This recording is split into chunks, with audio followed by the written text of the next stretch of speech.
تفسیر کے میدان میں علماء اہل حدیث کی خدمات کا ذرا تذکرہ فرما دیں۔ ہاں جی، تفسیر کے میدان میں علماء اہل حدیث کی جو خدمات ہیں ان میں نمایاں اور سر فہرست دو تفاسیر ہیں۔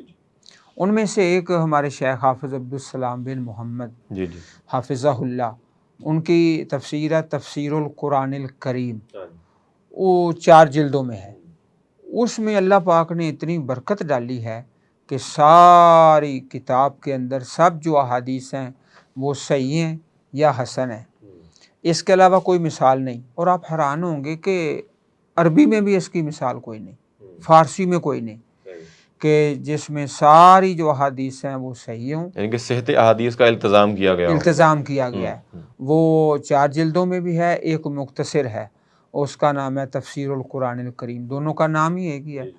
دوسرے جو ہمارے جماعت کے نامور مفسر گزرے ہیں وہ ہیں مولانا عبد الرحمن کیلانی صاحب رحمہ اللہ رحمتاً واسعہ، اور آپ کو خوشی ہوگی کہ میرا تعلق بھی گجرانوالہ سے ہے، اور مولانا عبد الرحمن کیلانی صاحب جو ان کا گاؤں کیلیامال ہے وہ بھی گجرانوالہ کے اندر ہی ہے۔ اور شیخ عبدالسلام بن محمد حافظہ اللہ، انہوں نے بھی اپنی زندگی کا زیادہ حصہ گجرانوالہ میں گزارا ہے، تدریسی میدان میں، اور خطابت تو اب بھی ان کی گجرانوالہ میں ہے۔ تو مولانا عبد الرحمن کیلانی صاحب کی جو تفسیر ہے تفسیر القرآن، وہ بھی 4 جلدوں میں ہے اور مختصر بھی ہے 1 جلد میں۔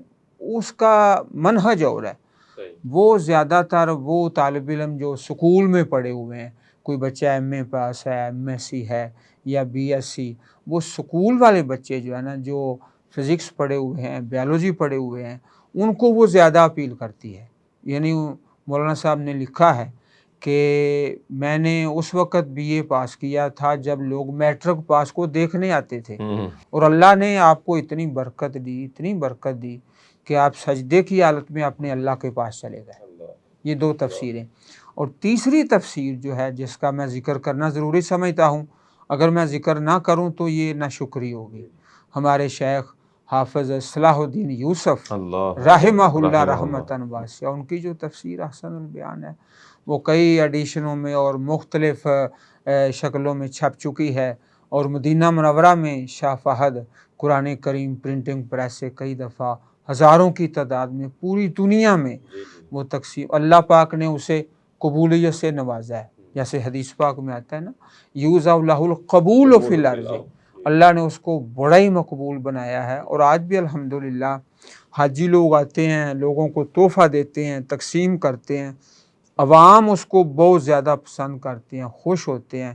واقعی حافظ صاحب کی قلم میں جو روانی ہے وہ آپ جانتے ہی ہیں۔ اللہ تعالیٰ ان سب پہ رحمتیں فرمائے اور قبول فرمائے۔